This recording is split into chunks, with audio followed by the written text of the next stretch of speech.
علينا بريا صبر كاسين نقوضنا نلشة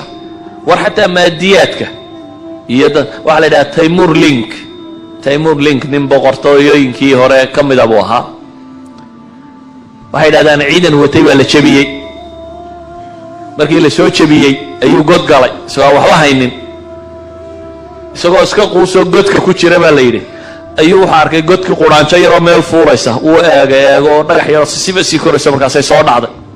markaas ay ku celisay markaas ay soo dhacday markaas ay ku celisay markaas ay soo dhacday waxa la yiri intii uu eegayba quraanjadii 17 jeer meeshii tijaabisay mar 17aadkii bay ka gudubtay dabeetana wuxuu ka fakiray ninkii boorka war maanta ma anna mar baa la soo jabiyay oo waan isdhiibaya quraanjana 16 goor bay jabtay oo wali waa wada mar 17aadkii bay ka baxday then I will do another time waa inaan ku celiyaana uu guuleystay dad badan buu jeeray tataarki meelo badan buu ka booday wax badan oo mashaakil u dhiga war dadku waa inaad aziima yeelataa fishan waa inaad yeelataa warshaynaha arkaysaan mawtistan maalintu fakarayay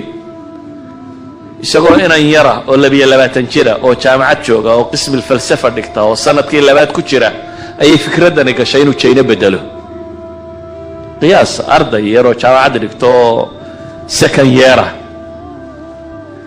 laakiin warrumaystay inuu wax bedeli karo sax iyo qalad bedelkiisu midku doonahaado yani wuu u halgamay inuu China bedelo waanu bedelay waxaynu u baahannahay azaim iyo sabir waxaynu kala u baahannahay waqtigii waxa filaya inuu iska dhamaadiyo xusnu dhanni billah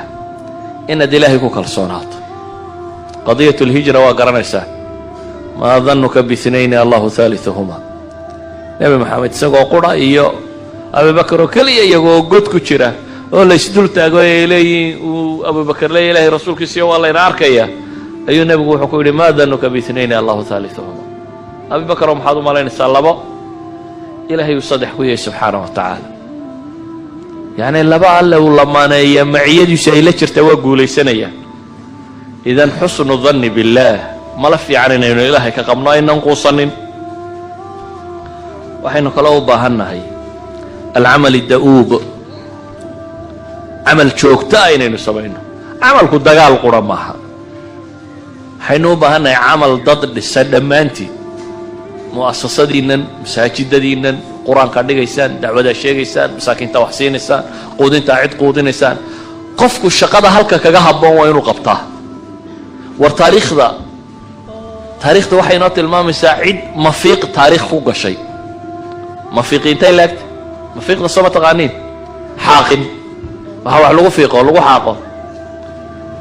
xaaqin bay taariikh ku gashay gabadhi nabiga kaleey salaatu wasalaam gabadhii madowbayda masaajidka uu uga dhisay buulka yar masaajidkiisii gudihiisa ayuu buul yar ka dhisay nabiga oo gabadhaas ay u hooyato gabadhaas ay taal kale iyo wax kale ay qabato ma hayso laakiin waxay og tahay bulshada muslimka inay wax u qabato wax qabadkeedu wuxuu noqday markaas inay masaajidka xaadho maaltii dambe geeriyootay dabeetana saxaabadii inta la maydho la kanfay oo lagu tukaday baa la iska soo aasay nabi maxamed waxba loogama sheegin waa la iska defudeydsaday salaam miskiinada oo masaajidka xaadxaadi jirtay waxay nabiga kaga lugoyn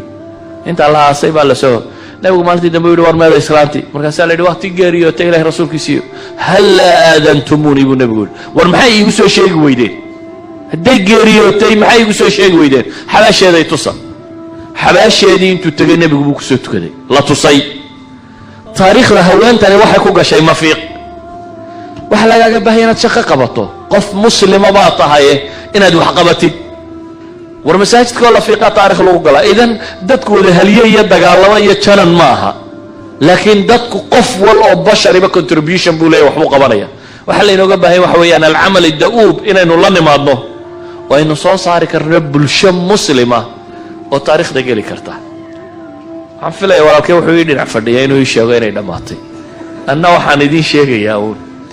harraja dhigin maanta ugu fiican tahay hore u socda wallahu a'lam billahi tawfiiq